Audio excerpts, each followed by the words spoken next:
Oprah Winfrey. Born Orpah Gail Winfrey on January 29, 1954, Oprah Gail Winfrey is an American talk show host, media owner, actress, writer, and television producer. She also goes by her moniker, Oprah.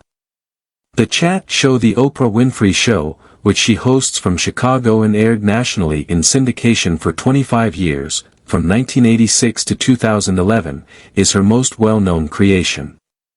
Once the sole black billionaire in the world, she was dubbed the Queen of all media and the richest African American of the 20th century. She was frequently listed as the most powerful woman in the world by 2007. Winfrey was reared in inner-city Milwaukee after being born into poverty in rural Mississippi to a single teenage mother. According to her statements, she was molested in her early adolescence and became pregnant at the age of 14. Her son was born prematurely and passed away at a young age. Winfrey was then sent to live in Nashville, Tennessee, with Vernon Winfrey, a barber whom she named her father. While still a high school student, Winfrey secured employment in radio. She joined the local evening news as a co-anchor at 19. Winfrey ultimately went to the daytime talk show circuit because of her frequently emotive and spontaneous performances. She then started her own production company after propelling a local Chicago talk show rated third to the top. By the mid-1990s, Winfrey had redesigned her program, emphasizing spirituality, self-improvement, literature, and mindfulness. She has drawn criticism for encouraging dubious self-help concepts, encouraging a confessional culture, and taking an emotion-focused approach. However, she has also received acclaim for overcoming hardship to help others. In the 2008 Democratic primary, Winfrey's support of Barack Obama is thought to have been worth 1 million votes, and she also became a significant political force in the presidential contest. President Barack Obama presented Winfrey with the Presidential Medal of Freedom in 2013, and she was also granted honorary doctorates from Harvard and Duke. She established the Oprah Winfrey Network, OWN, her network, in 2008. The tabloid talk show genre, which Phil Donahue pioneered, was popularized and altered by Winfrey, credited with establishing a more personal and candid mode of media communication. She was admitted to the National Women's Hall of Fame in 1994. Throughout her career, Winfrey has received numerous honors, including 18 Daytime Emmy Awards, which she shared with the Chairman's Award and the Lifetime Achievement Award, 2 Primetime Emmy Awards, which she shared with the Bob Hope Humanitarian Award, a Tony Award, a Peabody Award, and the Academy Awards' Jean Hersholt Humanitarian Award. She has also been nominated for 2 competitive Academy Awards. In 2021, Winfrey was chosen to join the American Academy of Arts and Sciences. Early life: Orpah Gail Winfrey was born on January 29, 1954. Although her birth certificate spelled her first name Orpah, after a biblical person from the Book of Ruth, people frequently mispronounced it, therefore, Oprah remained. Her father, Vernon Winfrey, and adolescent mother, Vernita Lee, welcomed her into the world in Kosciuszko, Mississippi. The parents of Winfrey were never wed. Housemaid Vernita Lee lived from 1935 to 2018. Born into the military, Vernon Winfrey, 1933 to 2022, worked as a coal miner before transitioning to a barber and municipal councilman career. Her matrilineal line originated from the Capella ethnic group in Liberia, according to a DNA test conducted in 2006. She was found to be 89% Sub-Saharan African, 8% Native American, and 3% East Asian by genetics. Nevertheless, the East Asian markers might be Native American due to the imprecision of genetic testing. Following her mother's journey north after the child's birth, Winfrey lived in rural poverty for her first 6 years with her maternal grandmother, Hattie Mae Presley Lee, April 15, 1900 to February 27, 1963. Because of her grandmother's extreme poverty, Winfrey frequently wore dresses made of potato sacks, which led to her being teased by other kids. Having been taught to read by her grandmother before she was 3, she was known as the preacher in the neighborhood church because of her prowess at reciting biblical passages. Winfrey's grandma reportedly mistreated her when she was a child. When Winfrey was 6, her mother moved the family to an inner-city area in Milwaukee, Wisconsin. Because of her long hours as a maid, her mother was not as encouraging and helpful as her grandmother. At this point, Lee gave birth to another daughter, Patricia, Winfrey's younger half-sister, who passed away in February 2003 at the age of 43 from cocaine addiction-related reasons. In 1962, Winfrey was briefly transferred to live with Vernon in Nashville, Tennessee, as Lee was finding it difficult to raise both kids. In an attempt to alleviate the financial difficulties that had forced Lee to become dependent on welfare, Lee gave birth to a third daughter, Patricia, while Winfrey was in Nashville. The daughter was later placed up for adoption. It wasn't until 2010 that Winfrey discovered she had another half-sister. When Winfrey returned to live with her mother, Lee had also given birth to Jeffrey, Winfrey's half-brother, who passed away in 1989 from complications related to AIDS. She was baptized at a Baptist church when she was 8 years old. In 1986, Winfrey revealed on a TV appearance that she had been sexually abused as a child and that she had been assaulted since she was 9 years old by her uncle, cousin, and family friend. When Winfrey, then 24 years old, brought up the alleged abuse with family members, a biographer claimed they would not believe her. Winfrey once said that she had not received good mothering and, therefore, had decided not to become a mother. At the age of 13, Winfrey fled her home after enduring years of violence, according to her account. She became pregnant at the age of 14, but her kid passed away soon after delivery due to an early birth. Winfrey then said that she thought the family member who had given the National Enquirer her son's story in 1990 had betrayed her. After seeing early success in the Upward Bound program, Winfrey was moved from Milwaukee's Lincoln High School to the affluent suburban Nicolet High School. After moving, she claimed that every time she took the bus to school with other African Americans, some of whom worked as maids for her classmates' families, she was constantly reminded of her lack of resources. In an attempt to keep up with her peers' extravagant spending, she started to rebel and steal money from her mother. Consequently, her mother sent her to live with Vernon in Nashville again, but she did not accept her return this time. Vernon prioritized her schooling and was stern but supportive. Winfrey joined her high school speech team at East Nashville High School, where she placed second in the country in dramatic interpretation, became an honors student, and was chosen as the most popular girl. "When my father took me, it changed the course of my life," Winfrey stated in 1986. "He kept me alive. He just knew what he desired and anticipated. Nothing less would suffice for him." When Winfrey was a teenager, her first job was at a nearby grocery shop. Winfrey took first place in the Miss Black Tennessee Beauty Contest at 17. Additionally, she caught the interest of WVOL, the local black radio station, which recruited her part-time to cover the news. She spent her final year of high school and her first 2 years of college working there. She had won an oratory competition that led to a full scholarship at historically black Tennessee State University, where she studied communication. But she didn't turn in her final paper or get her degree until 1987 when she was well known on television. Her grandmother reportedly remarked that Winfrey had been on stage since she could speak, so her media career should be no surprise. She used to play games as a kid, interviewing the crows on her family's land and her corncob doll. Winfrey subsequently acknowledged the impact of her grandmother, stating that Hattie Mae was the one who gave me a positive sense of myself and inspired her to speak in public. Personal life. Oprah's vast and ever-changing real estate holdings have attracted significant attention throughout her life and career.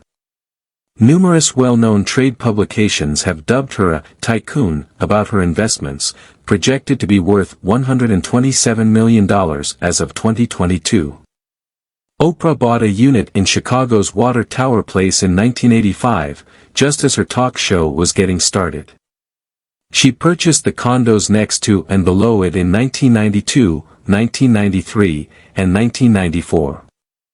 Her weekend getaway was a 164-acre estate in Rolling Prairie, Indiana, which she acquired in 1988 and included main and guest homes, an orchard, and stables. She bought an 80-acre property near Telluride, Colorado, in 1992 and sold it sometime in late 2000. She also purchased a unit at the Four Seasons Hotel Chicago in 1994. She bought 5 condos in various Fisher Island, Florida, development sites between 1996 and 2000. Selling all 5 of her Fisher Island condos, Oprah bought a 42-acre, 17 hectares, estate with views of the ocean and mountains in Montecito, California, in 2001, which she named the Promised Land, and which would become her main home base, where she will reside until 2022. That same year, she also bought houses for additional family members and friends in Elmwood Park, Illinois, and Merrillville, Indiana. In the same way, she purchased a lakefront condo in Milwaukee, Wisconsin, and her father's house in Franklin, Tennessee, in 2002. She put her Rolling Prairie, Indiana, compound up for sale in 2004 after listing it in 2003. Oprah bought a penthouse residence in Atlanta, Georgia, and other properties totaling 163 acres in Kula and Hana, Hawaii, between 2003 and 2005. She bought a house in Douglasville, Georgia, in 2005. In 2011, she gave it to a relative. Oprah reportedly had plans to move permanently from her previous adjoining condo unit in Water Tower Place to the co-op apartment she bought in 2006 along Lake Shore Drive in downtown Chicago for the duration of her show. However, the property sat empty for unclear reasons until she sold it in 2012. She sold her Atlanta penthouse residence in 2008. The same year, she bought a penthouse apartment in Midtown Manhattan, New York City, through her second LLC, Sophie's Penthouse, and listed Gayle King's estate. The penthouse would be sold in 2012. She put her combined unit Chicago duplex up for sale at the beginning of 2014. Oprah returned to Telluride, Colorado, later that year to construct a home on a 60-acre piece of land she had purchased. A retired nuclear physicist who lived in the neighborhood brought a lawsuit against her that year alleging rights to trail access. The judge dropped the case later that year, citing a lack of case law, among other reasons. What the parties and the relevant jurisdictions agreed upon about her later development on the site still needs to be discovered. Oprah enlarged her Montecito home in 2015 by adding a 23-acre estate and a 44-acre equestrian and agriculture preserve.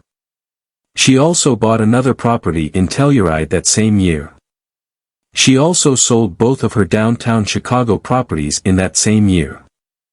In 2018, Oprah sold her last Chicagoland property, Elmwood Park, and acquired 2 adjacent lots of land totaling 23 acres, which included the Madroneagle estate on Orcas Island, Washington.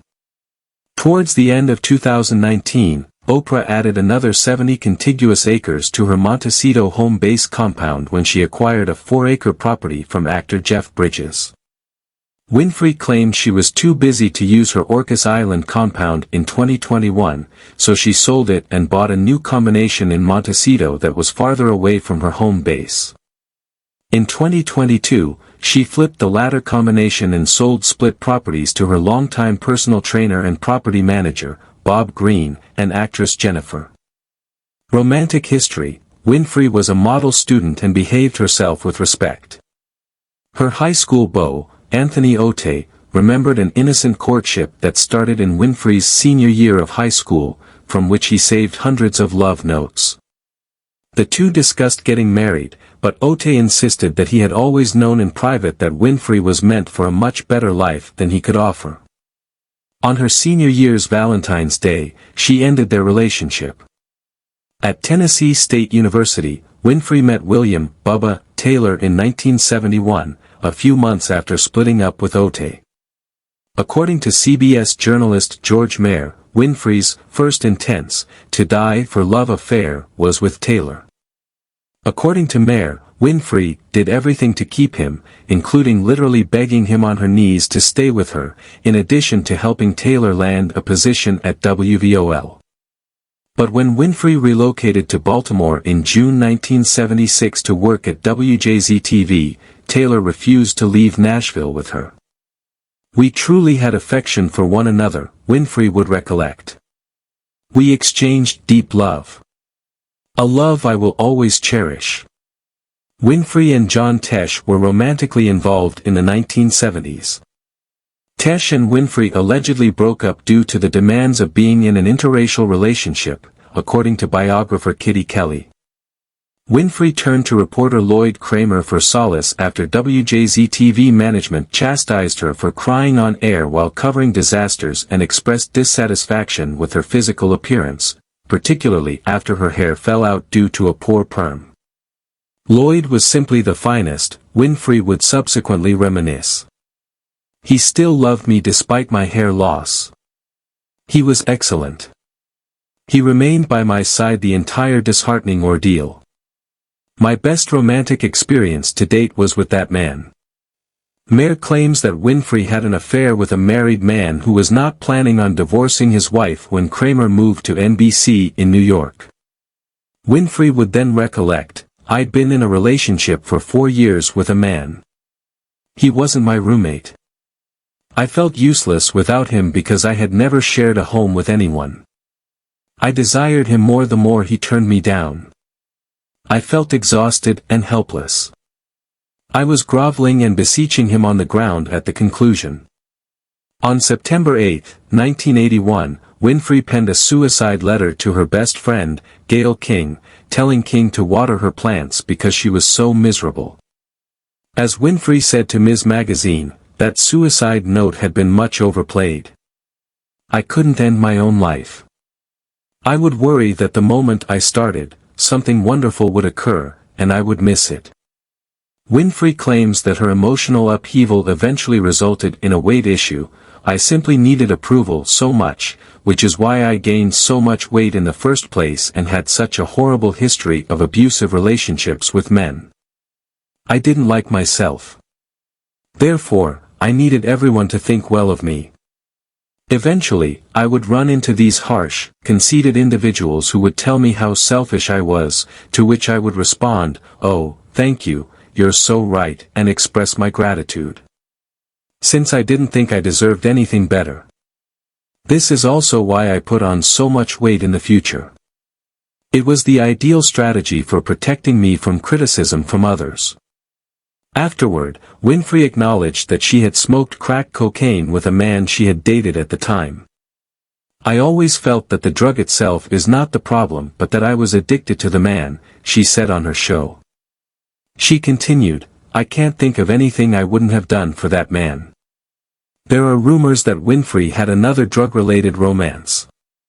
Randolph Cook, a self-described ex-boyfriend, said that during their few months of shared housing in 1985, they engaged in drug use.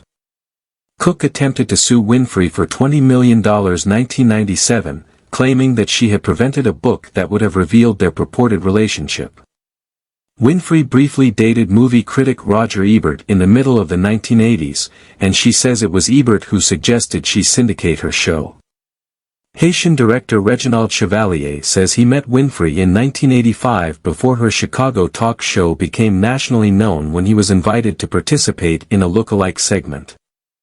They went on to have romantic evenings at home, candlelit baths, and dinners with Michael Jordan and Danny Glover. According to Chevalier, Winfrey broke up with him after meeting Stedman Graham. Since 1986, Winfrey and Stedman Graham have been a couple. Although they were supposed to get married in November 1992, the wedding never happened. Wealth. At 32, Winfrey became a millionaire after her talk show gained nationwide syndication. She was raised by a mother who was dependent on government welfare payments in a low-income urban neighborhood, having been born into rural poverty. Winfrey founded her production company and obtained the television program's ownership rights. With a $340 million net worth at age 41, Winfrey took Bill Cosby's spot as the only African American on the Forbes 400. With an estimated net worth of $800 million in 2000, Winfrey was thought to be the wealthiest African American of the 20th century. The University of Illinois has offered a course called History 298, Oprah Winfrey, the Tycoon, focusing on Winfrey's financial savvy.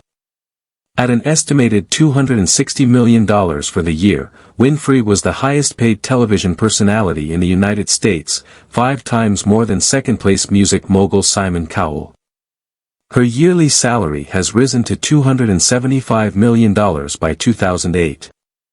Winfrey was the only black billionaire in the world from 2004 to 2006, and she became the first black lady billionaire in history in 2003, according to Forbes' list of the world's billionaires.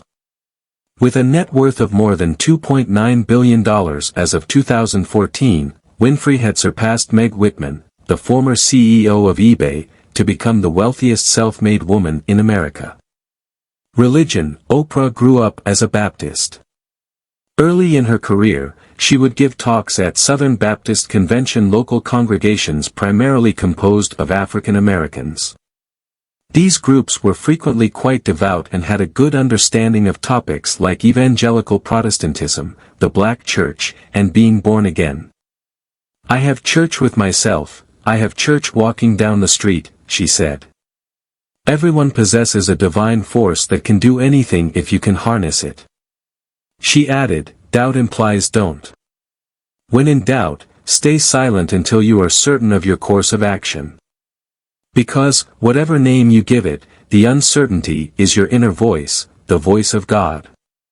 Your gut is trying to alert you to something being off. That's how I've discovered that spiritual guidance leads me. That's your inner guidance telling you to think it over. Therefore, do nothing when you are unsure what to do." Acts 17 verse 28 is Oprah's favorite verse from the Bible, and she has declared herself to be a Christian. Oprah goes to an evangelical church in Dallas called the Potter's House. Charity: Winfrey pays a visit to New Orleans evacuees temporarily housed at the Reliance Center in Houston after Hurricane Katrina. Winfrey was the first African American listed among the top 50 most giving Americans in 2004. She stayed in the top 50 until 2010. She had donated about $400 million to educational causes by 2012. Additionally, as of 2012, Winfrey had awarded Morehouse College in Atlanta, Georgia, with approximately 400 scholarships. At the 2002 Emmy Awards, Winfrey received the inaugural Bob Hope Humanitarian Award for her contributions to film and television. In the summer of 2006, Winfrey treated her staff members and their families, a total of 1,065 persons, to a Hawaii vacation to honor her 20 years on national television and show her appreciation for their hard work. Winfrey gave the National Museum of African American History and Culture at the Smithsonian $12 million in 2013. Later that year, she received the Presidential Medal of Freedom from President Barack Obama. What are your thoughts on the life and career of Orpah Winfrey? Kindly provide us with your opinions by leaving a comment below. We hope you found this video useful. Please remember to subscribe if you enjoyed this video and would want to be notified when more are posted. You can also choose and distribute our content. I'll see you in the video that follows.